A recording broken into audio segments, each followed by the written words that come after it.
There is no question that religion has been an integral part of human history. It has provided meaning in people's lives by developing a sense of community, upholding morality, and it has contributed to the happiness of society throughout the history of mankind. However, in 2023, we live in the most irreligious moment of human history. That being said, ever so recently, public figures like Jordan Peterson, Ben Shapiro, Andrew Tate, and the like have been and continue to advocate for religion, which has sparked a revitalisation in religious discussions in the world. The purpose of this video is to look at why irreligion is at an all-time high and understand why there seems to be a cultural transition to return to religion in 2023. I hope you enjoy this video and you're watching All Things Humanities.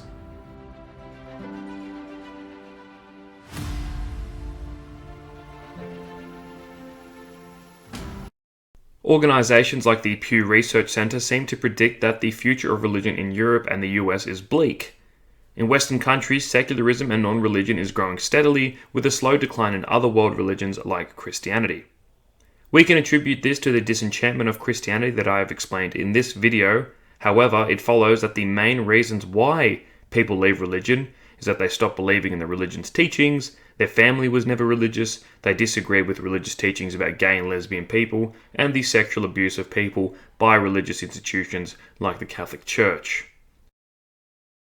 A great example of this is the trial of Cardinal George Pell in 2019, where many protested his acts of sexual abuse. Despite these reasons for a growing irreligious and secular society, social media is full of figures that are advocating for the revival of religion in society. Who would have thought this would happen? Let me explain. When it comes to influential public figures, especially for young people, Jordan Peterson and Andrew Tate come to mind. Both of these individuals have huge followings on the internet and have encouraged many young people to rekindle tradition and religion to provide some sense of meaning and order to their lives. Both Peterson and Tate recognize that religions provide moral foundations to societies by providing unalterable rules that, in their opinion, point to the highest good.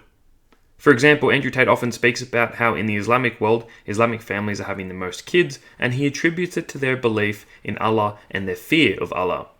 This definitely appeals to a lot of young people who seem arguably confused and unsure of what to do in Western societies that are experiencing higher levels of loneliness, depression, and childlessness. For these reasons, figures like Tate have advocated for a push towards religion, and particularly Islam, for its strict, unalterable rules that have the ability to push society forward. However, many fail to understand that there are other impacts on lower birth rates, like industrialization, but regardless, people seem to lack a moral guideline without having religion to guide them. It seems like using reason or rationality alone is not enough to decide moral principles or what to do, given that people are using their own reasoning to promote entirely individualistic worldviews that don't seem to be working.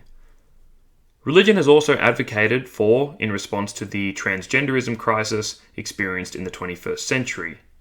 In the West, there seems to be a growing concern and fear about transgender women competing in men's sports, and the promotion of transgender ideology in schools and at university. These have scared a lot of the population, arguing that this could potentially confuse and scare their children into questioning their sexual identity at early ages.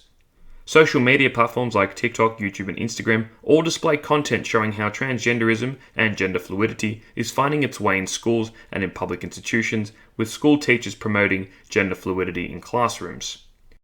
I can remember very clearly in 2017 when the same-sex marriage plebiscite was happening, where the country would vote on whether they believed same-sex marriage should be legalised in Australia, and the public was so fearful that allowing this would promote gender fluidity in classrooms and in society.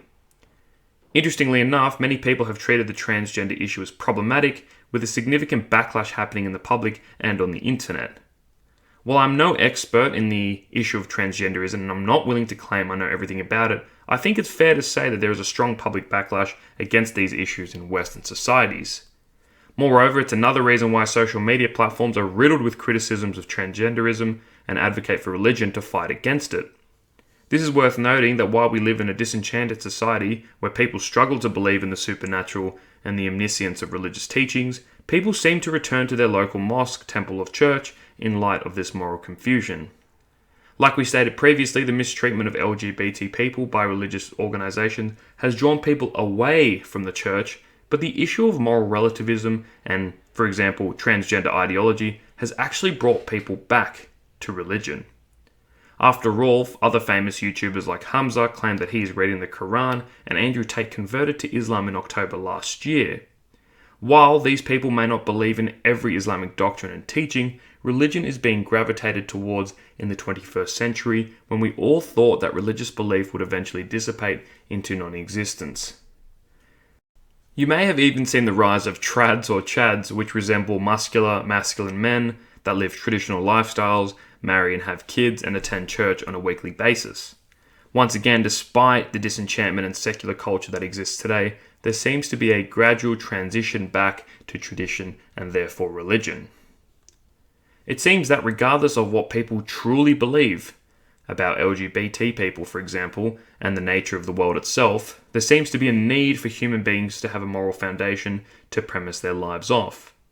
Moreover, there seems to be a need for people to connect to symbols, traditional religious structures like churches and mosques, which, funnily enough, is all documented in Christian and Islamic theology.